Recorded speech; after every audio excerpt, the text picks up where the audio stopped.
ನಮಸ್ಕಾರ. ಲೋಕಾಯುಕ್ತ ದಾಳಿ ಟಿವಿಗೆ ಜಾಗತಿಕ ಮಟ್ಟದಲ್ಲಿ ಕಚ್ಚಾ ತೈಲ ಬೆಲೆ ಗಗನಕ್ಕೇರುತ್ತಿರುವ ಬೆನ್ನಲ್ಲೇ ಭಾರತ ಸರ್ಕಾರವು ಸಾಮಾನ್ಯ ಜನರಿಗೆ ಹೊರೆಯಾಗದಂತೆ ತಡೆಯುವುದಕ್ಕೆ ಮಹತ್ವದ ನಿರ್ಧಾರವನ್ನು ಕೈಗೊಂಡಿದೆ.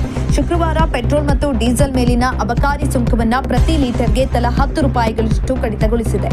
ಈ ನಿರ್ಧಾರದ ನಂತರ ಪೆಟ್ರೋಲ್ ಮೇಲಿನ ಅಬಕಾರಿ ಸುಂಕವು ಪ್ರತಿ ಲೀಟರ್ಗೆ 13 ರೂಪಾಯಿಯಿಂದ 3 ರೂಪಾಯಿಗೆ ಇಳಿಕೆಯಾಗಿದೆ.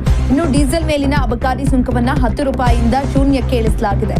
ಸರ್ಕಾರ ಸುಂಕ ಕಡಿತಗೊಳಿಸದಿದ್ರೂ ಕೂಡ ಗ್ರಾಹಕರಿಗೆ ಪೆಟ್ರೋಲ್ ಬಂಕ್ಗಳಲ್ಲಿ ತಕ್ಷಣಕ್ಕೆ ಬೆಲೆ ಇಳಿಕೆಯ ಲಾಭ ಸಿಗುವುದು ಅನುಮಾನ. ಯಾಕಂದ್ರೆ ಅಂತಾರಾಷ್ಟ್ರೀಯ ಮಾರುಕಟ್ಟೆಯಲ್ಲಿ ಕಚ್ಚಾ ತೈಲ ಬೆಲೆ ಏರಿಕೆಯಾಗಿರುವುದರಿಂದ ತೈಲ ಮಾರುಕಟ್ಟೆ ಕಂಪನಿಗಳು ಈಗಾಗಲೇ ಪ್ರತಿ ಲೀಟರ್ಗೆ ಸುಮಾರು 48.8 ರೂಪಾಯಿಗಳಷ್ಟು ನಷ್ಟವನ್ನು ಅನುಭವಿಸುತ್ತಿವೆ. ಇಸ್ರೇಲ್ ಮತ್ತು ಇರಾನ್ ನಡುವಿನ ಯುದ್ಧ ಹಾಗೂ ಹಾರ್ಮುಜ್ ಜಲಸಂಧಿಯ ದಿಗ್ಬಂಧನದಿಂದಾಗಿ ಜಾಗತಿಕ ತೈಲ ಮಾರುಕಟ್ಟೆಯಲ್ಲಿ ತಲ್ಲಣ ಸೃಷ್ಟಿಯಾಗಿದೆ. ಕೇವಲ 1 ತಿಂಗಳ ಹಿಂದೆ ಬ್ಯಾರೆಲ್ಗೆ $70 ಇದ್ದ ಕಚ್ಚಾ ತೈಲ ಬೆಲೆ ಈಗ $122ಗೆ ಜಿಗಿದಿದೆ. ಈ ಬಗ್ಗೆ ಸೋಷಿಯಲ್ ಮೀಡಿಯಾದಲ್ಲಿ ಪೋಸ್ಟ್ ಹಾಕಿರುವ ಪೆಟ್ರೋಲಿಯಂ ಸಚಿವ ಹರ್ದೀಪ್ ಸಿಂಗ್ ಪುರಿ, ವಿಶ್ವದಾದ್ಯಂತ ತೈಲ ಬೆಲೆ 30% 50% ಏರಿಕೆಯಾಗಿದೆ.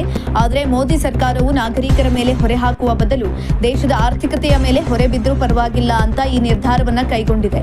ಅಂತಾರಾಷ್ಟ್ರೀಯ ಏರಿಳಿತಗಳಿಂದ ಭಾರತೀಯರನ್ನ ರಕ್ಷಿಸುವುದು ನಮ್ಮ ಆದ್ಯತೆ ಅಂತ ತಿಳಿಸಿದ್ದಾರೆ.